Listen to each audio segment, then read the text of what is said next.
sampun tinadu kawiraning suka wonten ing kaludhangan ingkang prayogi menika mugi anggenipun jengandika bapa Subar sekalian garwa ingkang gelar pahargyan prasaja Purwa Madya dumugi alsana kalis ing Rubida nir ing Sambikala Sri Atmaja pinangan tiang sarimbit pinesti dados jategunipun gesangipun tansah nuwuhaken keluarga ingkang sakinah mawaddah warahmah ingkang menika semangga nuwun swanipun Sri Atmaja pinangan tiang putri kunjuk wonten karsa jengandika Ibu Juru Sembaga Rubda sarining pawihan kepareng anganti Sri Atmaja pinangankan putri mijil saking madyaning sasana piningit ngayap lumarep wonten ngarsane Sang Hyang Adisukala lenggah wonten ing sasana rinengga lamun cinandra jroning sasana ana sekaran ingkang maneka warna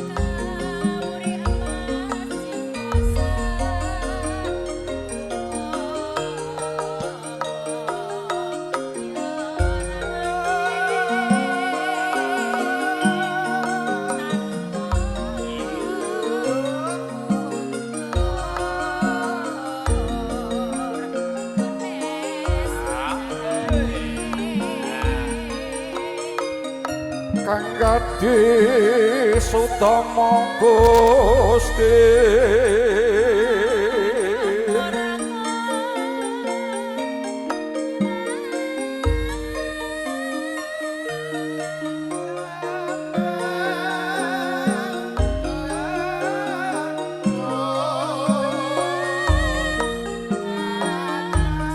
Sasongko kasongan surya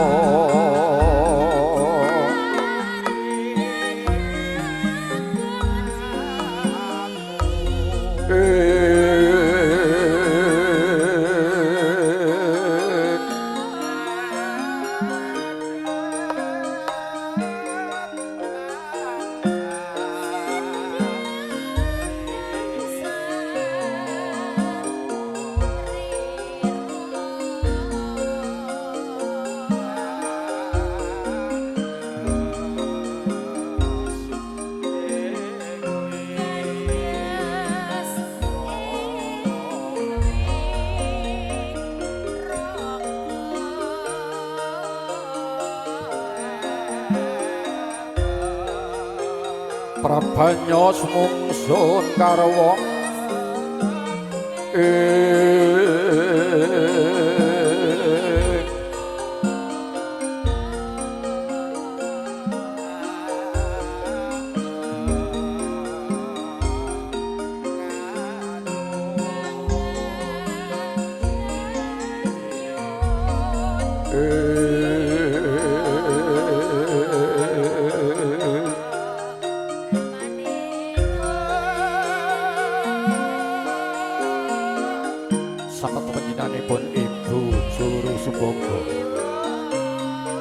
Rubda sarining paewahan ingkang datang keweran ing sawiji-wiji giya anganti Sri Atmaja pinangan tiang putri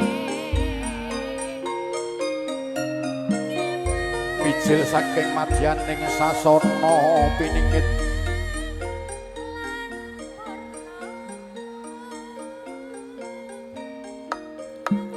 saksana panjenenganipun Ibu Juru Sembaga Rubda sarining paewahan lon-lonan genira lumaksana ngenyok nganti Sri Atmaja pinangantian putri Sang Byahayu para Afrilia kenya siwi saking jengandika Bapa Subarna sekalian garwa Ibu Sumarni ingkang lenggah wonten ing Karawuni RT 07 RW 03 Desa Jambakan Kabupaten Bayat wongon Kabupaten Klaten bersinar sawetawis dening para hinya ingkang humiring lumaksananing Sri Atmaja Pinangantian Putri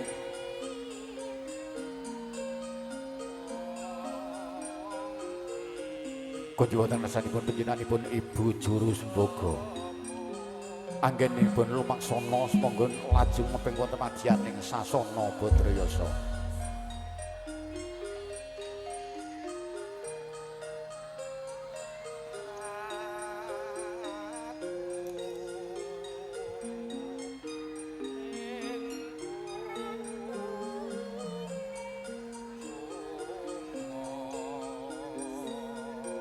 Monggo nuwun wonten ngarsanipun panjenenganipun Ibu Juru Rias miwah para kadang pangarih pangantian putri laju genira lumaksana daya-daya minggah aneng luhuring pepangguan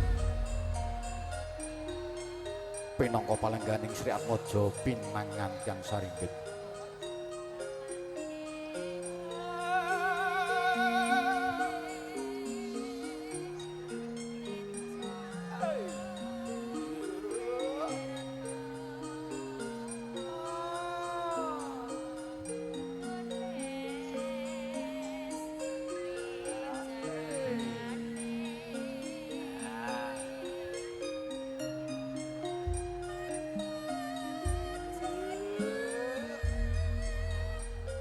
Kunjuwatan rasanipun para kadang among rawuh salah setunggal monggo parna ndone nggih ngaturi lenggahipun panjenenganipun Ibu Juru Sembogo ampun bilih atur kula dhateng kapireng wonten ngarsa panjenenganipun Ibu Juru Sembogo.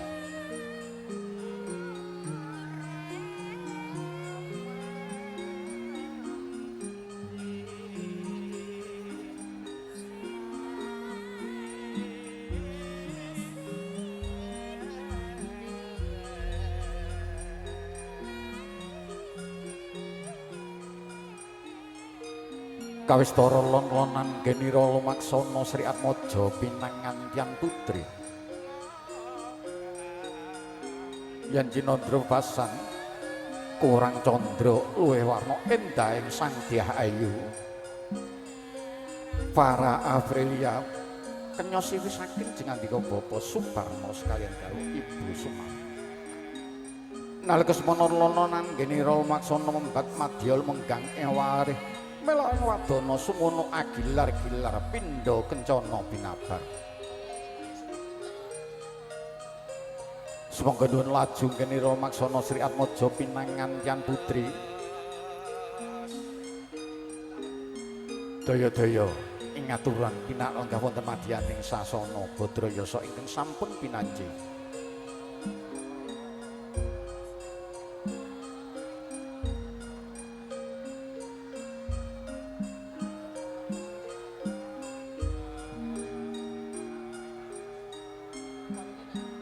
Kunjuwatan rasanipun para padang pangarih pangantian putri laju ngenira lumaksana daya-daya anyaketi palenggahaning Sri Atmaja Pinangantian Putri. Kunjuwatan ngarsanipun panjenenganipun Ibu Juru Sembogo mugi keparenga mrantesaken Sri Atmaja Pinangantian Putri ing aturan pinarenggah wonten madyaning sasana Badrayasa ingkang sampun pinanci.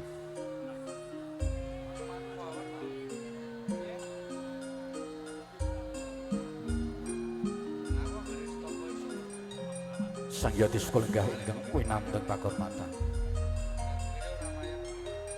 lulus Raharja Niskala swanipun Sri Atmaja Pinangantian Putri wonten ngarsa jingandika para rawuh kakung ya putri.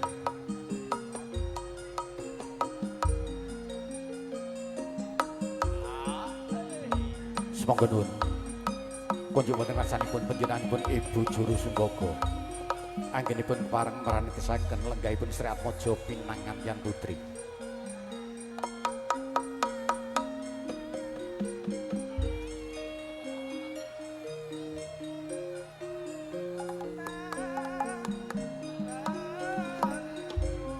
Nuwun sagunging para rawuh kagung putri ingkang minulya budi. Makaten swanipun Sri Atmaja pinangantian putri. Awet mun dipangestu saking untuk para rawuh kagung itu lulus raharja niskala. Kangge anggemene wanci lemaraping Gotrawacana ingkang angka 3.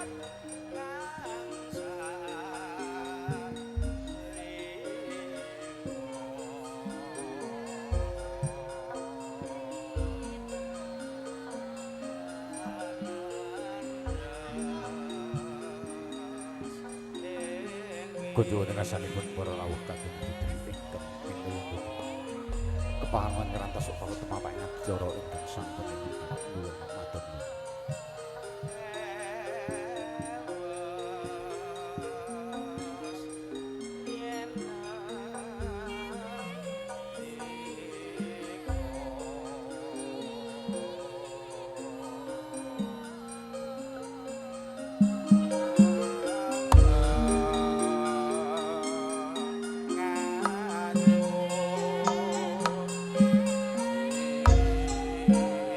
Kabayane mangsa kala adicara ingkang sampun tinantang niki adicara ingkang angka 3 kunjuk wonten ngarsa singandika Bapak Martono mugi keparenga anganti Sri Atmaja pinangantian jalu mijil saking madyaning sasana kunjuk wonten ngarsa singandika Bapak Maryanto mugi keparengan nyaketi lenggahipun Sri Atmaja pinangantian jalu wonten madyaning sasana palareman. Gyang mangke ing aturan niki paring pangandikan pasrah Sri Atmaja pinangantian jalu. Tuwin pasrahing Sri Atmaja pinangantian kalajengaken pasrah syarat sarana pinangka dana palakrama. Empanggil maksananing Sri Atmaja pinangantian jalu ingkang dipun pangarsani dening jingandika Bapak Maryanto. Lamun cinandra persanyuwun wilujeng mugi kalis ing ngrubeda nir ing sambikala.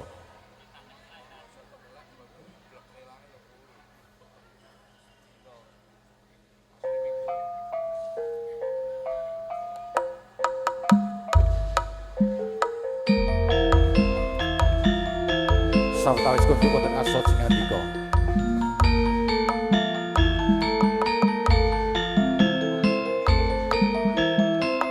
pangapunten menika wonten periban kanthi sawetawis kunjuk kersanipun para rawuh kagung putri menika wonten periban kanthi sawetawis menika upacara panggih Sri Atmaja pinangantian saripun semoga nuwun kunjuk wonten rasanipun panjenenganipun para kadang pangarih pangantian jalu keparenga nganti Sri Atmaja pinangantian jalu mijil saking madyaning sasana palareman emangke anyang reti palenggahan nggih tukabayaning upacara panggih Sri Atmaja pinangantian saripun.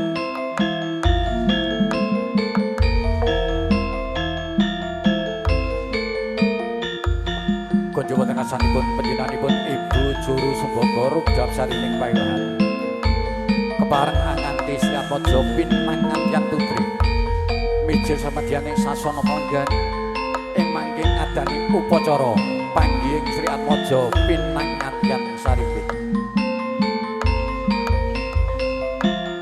Kunjuk wonten sanipun para kadang pangarih pangantian jalu sumangga nuwun laju kene rumangsana.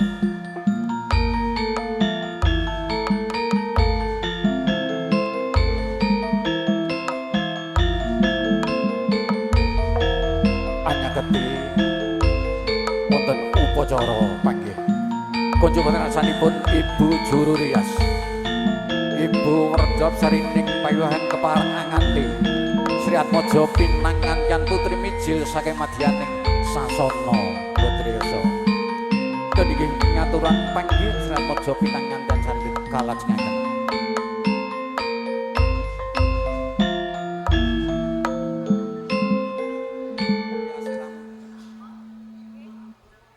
Kunjungan ngarsanipun panjenenganipun Ibu Juru Sumbaga. Mugi keparenga hanganti Sri Atmaja pinangantian putri. Mijil saking madyaning sasana Badrayasa, ndukawayan mangsa kala dhauping Sri Atmaja pinangantian sarimbit.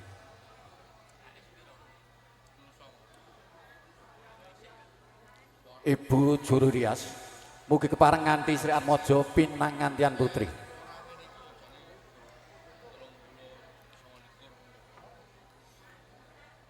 Nun niki ingaturan jumeneng saking Panti Palenggan wonten madyaning sasana Badrayasa ingkang kepareng nun inggih badhe ngadani upacara nun inggih Widi Widana Budaya Jawi ingkang pasih lumadi tata upacara panggihing Sri Atmaja pinangantian sarimbit. Kunjungan rasanipun panjenenganipun kadang pangarih pangantian jalu. Mugi kepareng samakten gati sawegong diri ya pinangantian jalu nun inggih ingaturan kanthi majeng kanthi sawetawis wonten madyaning sasana Badrayasa bebasan ana cantaka ingkang angidung ana madyaning sasana pahargyan kodhok ngorek.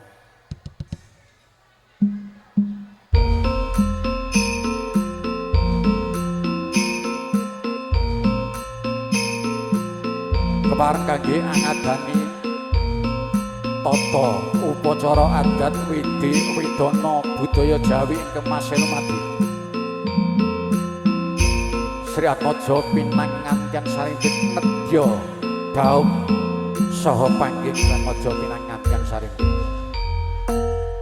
Ingkang kepareng angemban Puspita Adi, ngemban kembar mayang keparang samakta gati sawegong diri.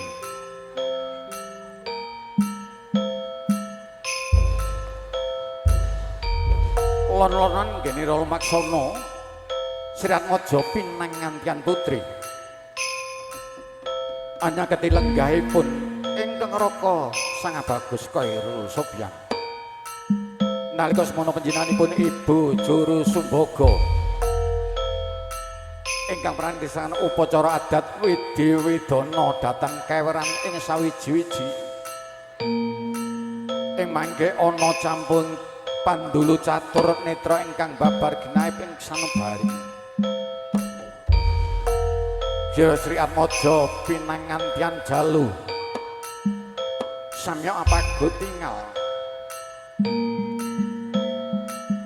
saya caket saya nyaket anggene Rala Maksana dening panjenenganipun Ibu Juru Sumbaga Sri Atmaja pinangantian jalu ambalang gantalan ingkang winastan gundang tutur.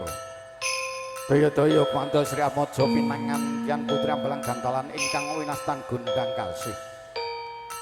Apa to ingkang pinangka dadi balangan ing Sri Atmaja pinangantian sarimbit dumadi saking sedah lininting pinilih suruh ingkang matemura sesnadyanto sinawang beda rupane nanging yen ginigit padha rasane kang sajuga jejer priya kang sawiji jejer putri wis manunggal tekad ing cipta rasa budi lan karjane arsa nggayuh kautamaning agesang.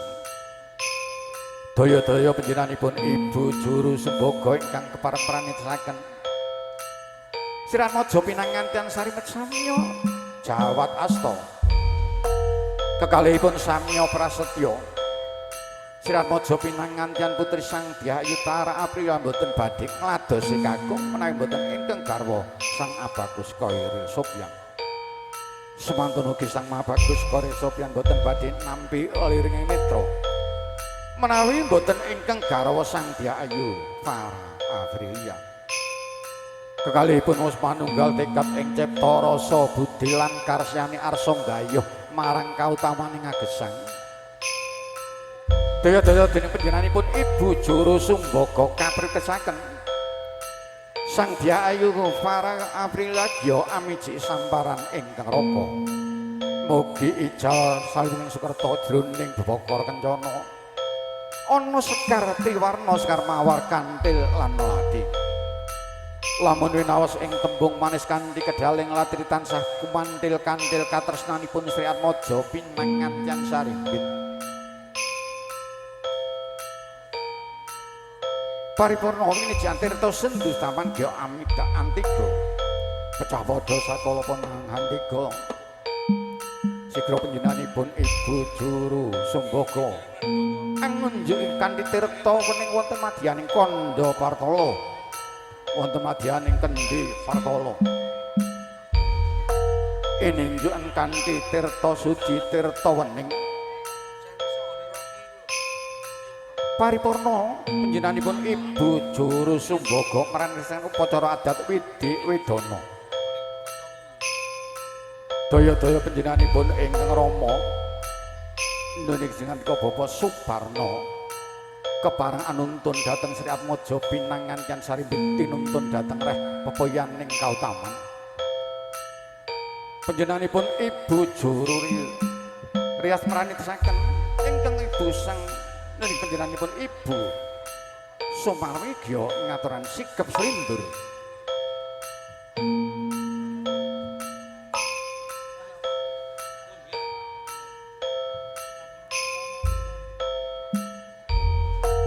konco wonten kersanipun panjenenganipun Ibu Juru Sumbaga ya sumangga Sri Atmaja pinangan ten sarimbit ing arep kawonten luhuring panggungan Kyai mangke ingkang anetepi dadya Raja Sarina saksana panjenenganipun Bapak Suparna daya-daya anuntun dhateng Sri Atmaja pinangan kan sarimbit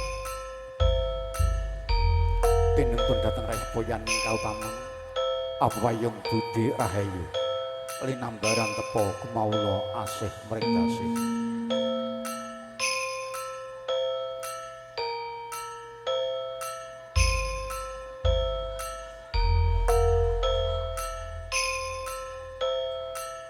sampun purna dhateng Sri Atmaja pinangan tan sarit nun inggih upacara adat Widi Wedana wonten samadyaning sasana ya panjenenganipun Ibu Juru Sumbaga ingkang kepareng maratisaken upacara adat daya-daya angaturi dhateng panjenenganipun Bapak Suparna sekalian garwa kepareng nun inggih nuntun dhateng Sri Atmaja pinangan tan saribet on ingkang luhur ing panggungan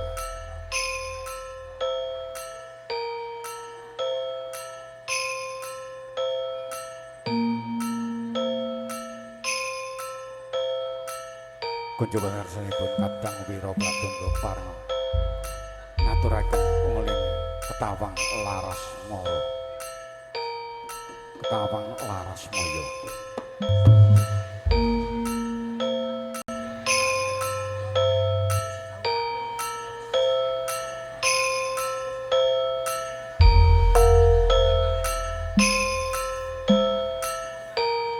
lon-lonan kene lumaksa mengkat madya lumengkang mari tansah peputulatan asta dhateng ginggang sarikma pinarasa Sri Atmaja pinanganten saribit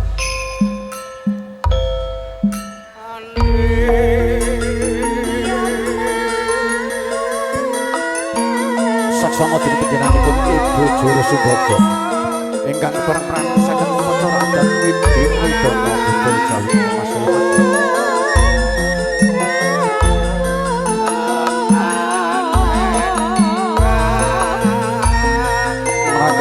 dan wibahan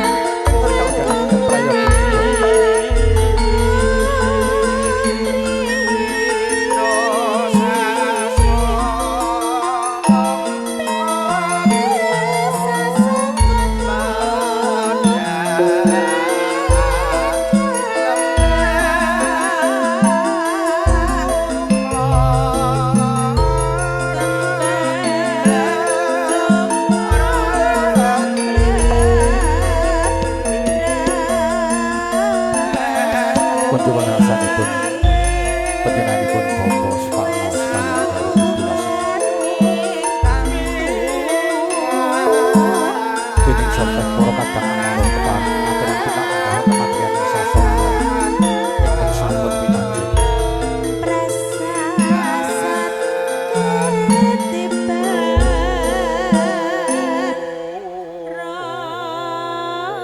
Konjo wonten ngarsanipun panjenenganipun Ibu Juru Sembogo ingkang kepareng pranitisaken upacara adat Widi Widana kalajengaken mangke saparipurnaning pasrahing syarat sarana pinangka dana palakrama. Konjo wonten ngarsanipun para pinsepuh para rawuh kakung putri kepareng kawula dherekaken pinar lenggang kanthi mardu margan wardaya anrantos tumapaking adicara ingkang sampun nantang. Sumangga nuwun kunjuk wonten ngarsa sing andika Bapak Maryanto. Kepareng kawula dherekaken jengkar saking palenggan tumujing sasana Pandhawara. Kepareng babar wigatos sing karsa wonten ing rikaludangan ingkang prayogi menika jengandika kaduta dening jengandika Bapak Suparno sekalian garwa. Ing wasana sumangga nuwun sasana Pandhawara klateraken sumangga.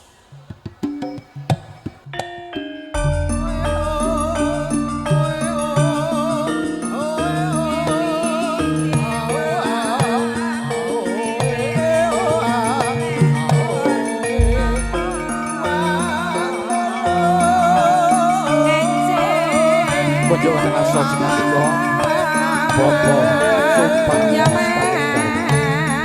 mugi kepareng anjajari jenengipun sing andika Bapak Maryanto.